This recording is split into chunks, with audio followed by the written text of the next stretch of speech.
The topic of today's video is college horror stories, whether they take place on campus or in a social setting such as college bars or parties. A big part of a person's college years will be the social aspect. Your social life may drastically improve from high school to college. However, many people don't realize the importance of smelling good while networking.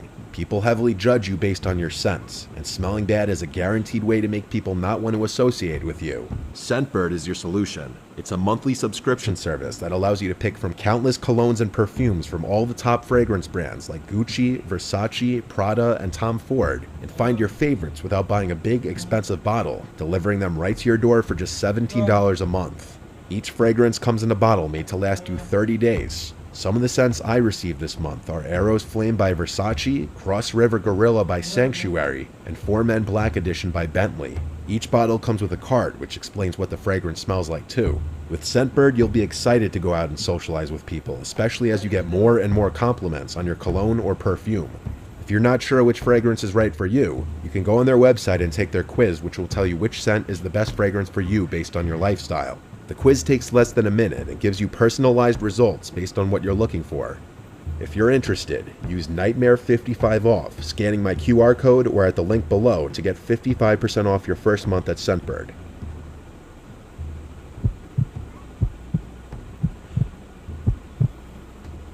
My name is Chuck. I graduated from the University of California, Berkeley in 2016. My college experience was perfect. I was part of a frat, I managed my studies well, and spent just the right amount of time chasing girls. I'm actually still friends with a lot of my old frat brothers, and I recently got engaged to my fiancée Rosie, whom I also met at Berkeley. If you had asked me my opinion of Berkeley when I was a freshman though, I can assure you that my answer would be very, very different. What I'm about to tell you is one of the main reasons why. I was never overly ambitious in high school. The Berkeley atmosphere was extremely foreign to me, and it was weird being surrounded by so many self-proclaimed high achievers. As a freshman, I was quickly swept up into the frenzy of career development and planning the next 30 years of your life as an 18-year-old. Silly, I know, but that was the nature of my school at the time. If you wanted to get any sort of offer in the business world, having a strong LinkedIn profile was a necessity. I can still remember the stress of cultivating a professional image online, as if my future hinged on which people I connected with and what skills I listed. Regardless, I checked all the boxes and began my search for a summer internship. It wasn't long before my inbox chimed with an actual meaningful message. To my genuine surprise, a prestigious business firm had reached out to me, expressing interest in my profile.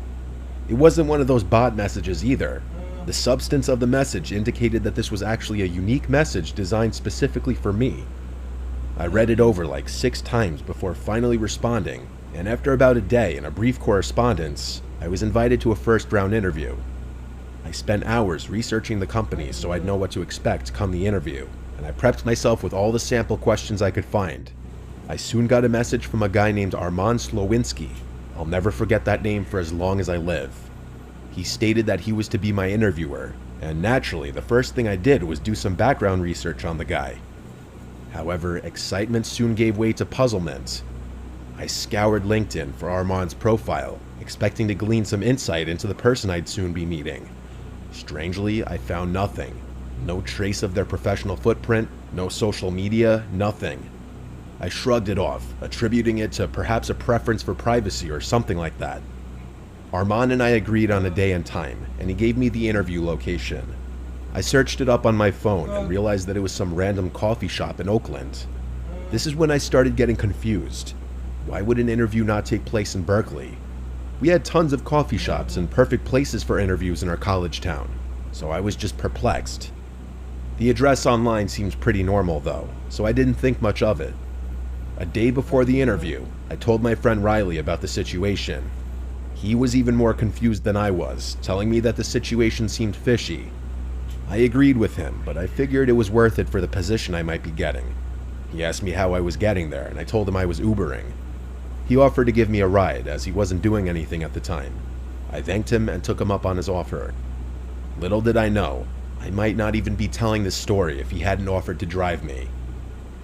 It was 4 in the afternoon the next day, and Riley rolled up to my dorm.